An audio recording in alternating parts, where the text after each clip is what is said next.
जागरण प्रवचन माला में जिन सिद्धांतों का प्रतिपादन किया जा रहा है वो सिद्धांत केवल मन के विचार ही नहीं हैं, बल्कि जीवन का व्यवहार भी है। विचार महत्वपूर्ण तब तक नहीं बनते जब तक कि विचारों को जीवन का व्यवहार न बनाया जा सके। जागरण प्रवचन माला में तीर्थंकर भगवंतों के द्वारा प्रतिपादित उन महत्वपूर्ण सिद्धांतों की ही चर्चा है। अहिंसा का सिद्धांत, अनेकांत का सिद्धांत और अब तीसरे क्रम पर पंचसूत्रों की व्याख्या जो की गई है और समूची दुनिया ने पंचशील के नाम पर जिसे स्वीकार किया है, उनमें से एक प्रमुख सिद्धांत अपरिग्रह का भी है। देखिए, युग के आदि में पहुंच करके जब हम विचार करते हैं तो युग के आदि में भोग भूमि की व्यवस्था थी। उस समय रहने वाले जीवों के लिए उनकी आवश्यकताओं की पूर्ति वहाँ स्थित कल्प वृक्ष किया करते थे। जीवनोपयोगी जो भी सामग्री है, आजीविका के जो भी उपाय आप करते हैं, उन सब की व्यवस्था वहां पर कल्प वृक्षों से हो जाया करती थी। और जब सभी तरह की पूर्तियां कल्प वृक्ष से होनी है तो फिर ज्यादा विकल्प नहीं। जब आवश्यकता है तब पूर्ति। और अगर व्यक्ति के लिए आवश्यकता के अनुसार पूर्ति सुनिश्चित रहे तो संग्रह करने का भाव उसका नहीं होता। संग्रह करने का भाव कब होता है? आगे का कोई भरोसा नहीं, कल का पता नहीं, परसों क्या होगा। ये जो चिंता भविष्य की सताती है, इस चिंता के कारण ही व्यक्ति अपनी आवश्यकताओं की पूर्ति के साधनों का संग्रह करके रखता है।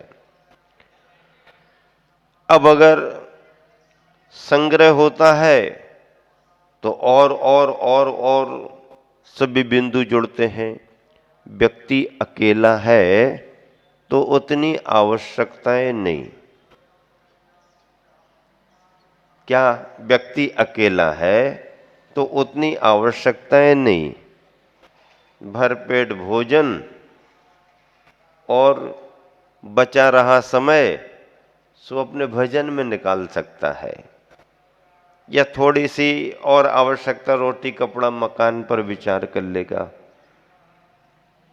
लेकिन जब व्यक्ति का परिवार तैयार होता है तो फिर परिवार के हिसाब से उसको व्यवस्था बना के चलना पड़ती है। परिवार की व्यवस्था के लिए संग्रह करके रखना पड़ता है। संग्रह करके रखेगा तो सुरक्षा का इंतजाम करना पड़ेगा। मतलब अकेला बिना मकान के भी रह सकता है। अगर परिवार है तो उसे मकान घर की जरूरत है। अब घर है तो उसमें उसके लिए संग्रह करके रखना पड़ेगा। दीवारें द्वार रहेंगे, दरवाजे रहेंगे, सुरक्षा के लिए ताले भी डालना पड़ेंगे। और जब ताले डाल करके रखेगा तो ताले तोड़ने वाले भी पीछे से आएंगे, और ताले तोड़ने वाले पीछे से आएंगे तो तोड़ने वालों को पकड़ने वाले भी पीछे से आएंगे। और फिर उनके लिए दंड की व्यवस्था, कानूनी अपराध है ऐसा घोषित करते हुए उन्हें दंड भी दिया जाता है। ये व्यवस्था कब जब भोग भूमि से हम कर्म भूमि में आते हैं। कर्म भूमि में परिवार की व्यवस्था, आजीविका के प्रबंध, भविष्य की चिंता के लिए संग्रह, सुरक्षा, सुरक्षा में सेंधमारी, चोरी चमारी पकड़ना और उन्हें दंडित करना, ये सब कर्म भूमि में आगे आगे बढ़ता गया। मैं बार बार विचार करता हूं, जीवन जीने के लिए जो अत्यंत जरूरी है वो हमें प्रकृति से सहज मिल जाता है, और जिसके बगैर भी हमारा काम चल सकता है, उसे पाने के लिए हमें कठिन परिश्रम करना पड़ता है। बड़ी विचित्र बात है, जिसके बगैर हमारा काम नहीं चले प्रकृति हमें सहज देती है, जिसके बगैर भी काम चल सकता है उसे पाने में बड़ी कठिनाई होती है। कैसे? जैसे जीवन जीने के लिए सबसे ज़्यादा जरूरी क्या है आपके लिए? श्वासोश्वास लेना, मतलब ऑक्सीजन आपके लिए सबसे ज़्यादा जरूरी है कि नहीं है? सबसे ज़्यादा जीवन जीने के लिए, जीव के लिए सबसे ज़्यादा क्या जरूरी है? ऑक्सीजन। अब ऑक्सीजन लेने के लिए आपको कितना पैसा लगेगा? ऑक्सीजन का सिलेंडर लोगे तब तो पैसा लगेगा ही लगेगा, लेकिन बिना सिलेंडर के अगर ऑक्सीजन लेना चाहो, खींचो, सुबह बैठ करके खुले में जल्दी उठ करके तैयार होकर के खींचते जाओ खींचते जाओ, कितना पैसा लगेगा? कोई पैसा नहीं लगेगा। जितनी जिसको आवश्यकता है उतनी ऑक्सीजन वो ले, उसे किसी को कोई चार्ज देने की जरूरत नहीं। प्रकृति ने दिया है, भरपूर है। आपके कमरे में ठीक नहीं है, आप बाहर आ जाओ। मोहल्ले में ठीक नहीं है, गांव मोहल्ले के बाहर चले जाओ, थोड़ा और निकल जाओ, छत पर बैठ जाओ। दोपहर में ठीक नहीं, प्रदूषण हो रहा है, शाम को सवेरे सवेरे उठ जाओ।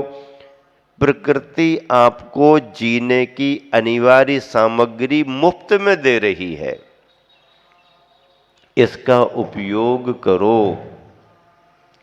अब ऑक्सीजन की बात हो गई, अब अनिवार्यता में क्या है?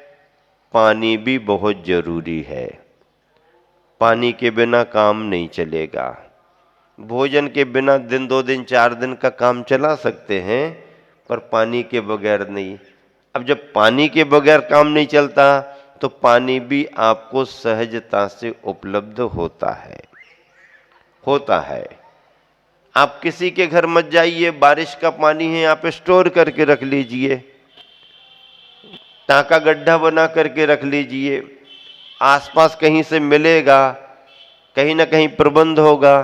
तो पानी भी, अब पानी को पाने में थोड़ी मेहनत तो करना पड़ेगी, अच्छा वाला, साफ वाला, ये वाला वो वाला, थोड़ी मेहनत करना पड़ेगी, लेकिन फिर भी पानी आपको उपलब्ध हो जाता है। अब इससे ज्यादा जरूरत क्या है? भोजन की, जिसके बगैर नहीं चलता। श्वास के बिना मिनटों भी नहीं निकलेगा, पानी के बिना कुछ दिन निकल सकते हैं, भोजन के बिना और थोड़े से ज़्यादा दिन निकल सकते हैं। अब भोजन की उतनी अनिवार्यता नहीं है जितनी पानी की है, तो भोजन को पाने के लिए आपको और मेहनत करना पड़ेगी, तब कहीं जाकर के आपके भोजन का इंतजाम होगा। फिर कपड़े, फिर मकान, ये सब चीजें, इनके बगैर भी तुम्हारा समय निकल सकता है, उतनी अनिवार्यता नहीं है। इसलिए इन्हें पाने में आपको अधिक अधिक श्रम करना पड़ता है, और इन सब की पूर्ति के लिए धन पैसा, उसको पाने के लिए और ज्यादा मेहनत परिश्रम करना पड़ता है। प्रकृति ये संदेशा दे रही है कि जो अत्यंत आवश्यक जीवनोपयोग सामग्री है जीव के लिए, वह आपको सहज उपलब्ध होती है, और जिसके बगैर बगैर आपका काम कुछ दिनों का, कुछ महीनों का चल सकता है, या जिसके बगैर भी आप अपनी जिंदगी बिता सकते हो, उसे पाने में आपको ज्यादा ज्यादा मेहनत करना पड़ती है। ये नियम ही है। संग्रह एक मानवीय वृत्ति है, जिससे मनुष्य जगत तो क्या, पशु पक्षियों का जगत भी अछूता नहीं है। मनुष्य में संग्रह की वृत्ति तो आती ही है ही। पशु पक्षियों में भी संग्रह की वृत्ति है।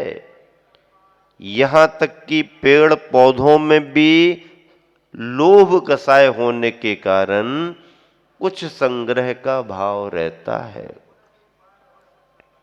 शास्त्रों में इनके उदाहरण हैं। लौध के पेड़ की चर्चा धवल ग्रंथ में आई है, टीका में, कि ये लौध का पेड़ जो होता है उसकी जड़ें उसी ओर को आगे बढ़ती हैं जिस तरफ जमीन में धन पैसा आदि कीमती सामग्रियां कुछ रखी हों, उस पेड़ की जड़ उसी तरफ जाती है। ऐसी बात मैंने एक नगर में प्रवचन में सुनाई, तो सुनाते समय ही बीच में एक श्रावक ने अपना हाथ ऊपर किया। मैंने कहा क्या बात है महाराज जी, थोड़ी सी जिज्ञासा है, पूछो।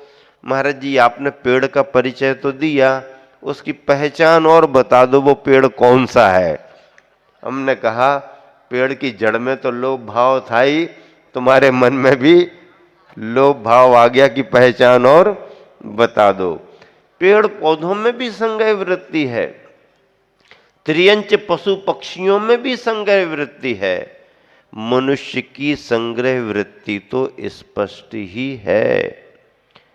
ये संग्रह की वृत्ति आवश्यकता के अनुरूप भी हो सकती है और कई मायनों में अनावश्यक भी हो सकती है।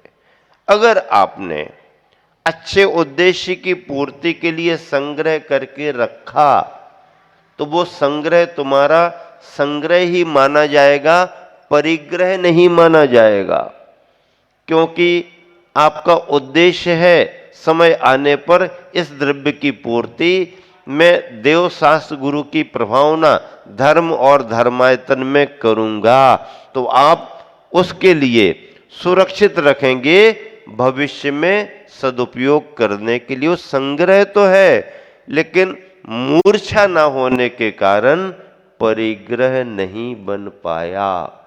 अगर उद्देश्य सदुपयोग का नहीं है, अच्छे कार्यों का नहीं है, केवल अपनी और अपनी ही चिंता है, अपने परिवार के नाम पर केवल अपनी ही सुविधा देख करके व्यक्ति कर रहा है, तो उसका वह संग्रह मात्र संग्रह न होकर के परिग्रह की श्रेणी में आ जाता है।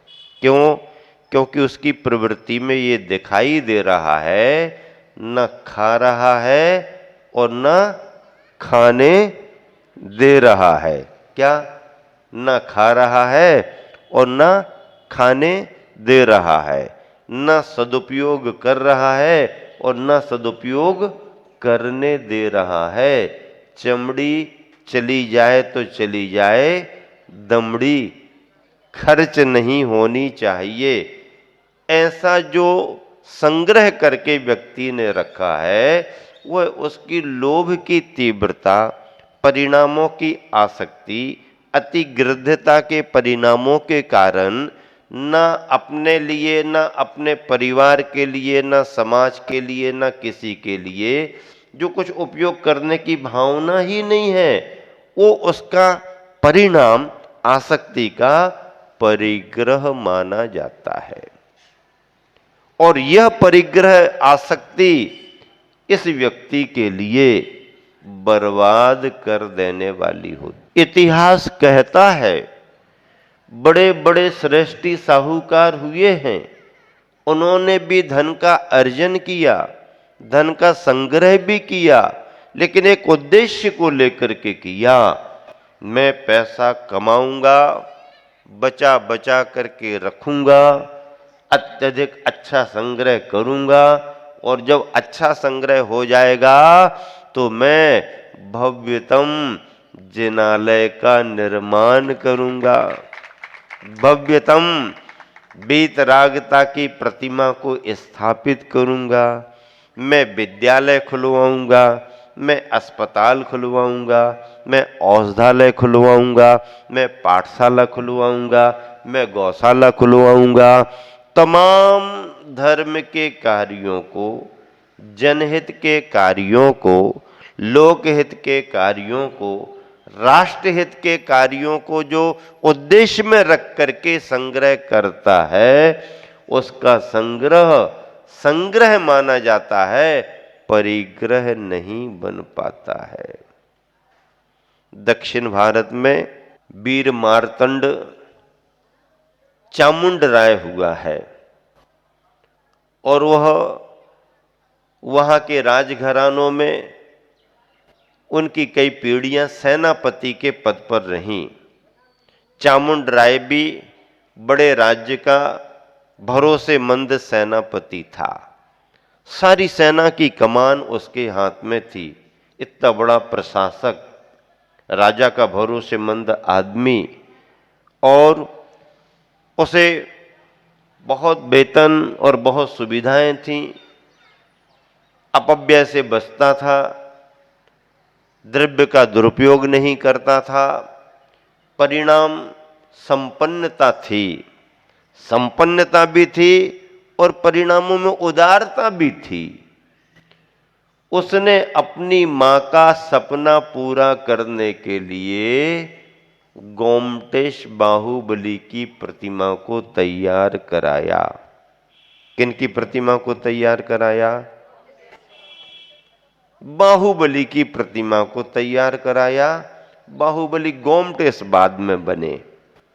कामदेवों में गोमटेश नाम नहीं आता है, कामदेवों में तो बाहुबली नाम आता है। लेकिन वो बाहुबली गोमटेश कब से बन गए, ये बड़ी जिज्ञासा का भी विषय है और बड़ा आश्चर्यचकित करने वाला भी विषय है। तो चामुंडराय ने अपनी मां का सपना पूरा करने के लिए कि मां को बाहुबली के दर्शन करने हैं, उत्तर भारत में कौन जाएगा, कहाँ होंगी प्रतिमाएं, दक्षिण भारत में ही बनाओ। और चामुंडराय ने बाहुबली की प्रतिमा तैयार करने के लिए गुरु से मार्गदर्शन लिया। उसके गुरु सिद्धांत चक्रवर्ती आचार्य नेमिचंद महाराज थे, और गुरु ने उसे मार्गदर्शन दिया। क्या हुआ फिर? गुरु ने मार्गदर्शन दिया। यहां वहां अनेकों जगह स्थान देखने के बाद गुरुदेव ने एक पहाड़ी बताई और स्वर्ण के तीर से निशाना लगाने की बात की। तीर जिस जगह लगा उस जगह बाहुबली की प्रतिमा को बनाया जाना।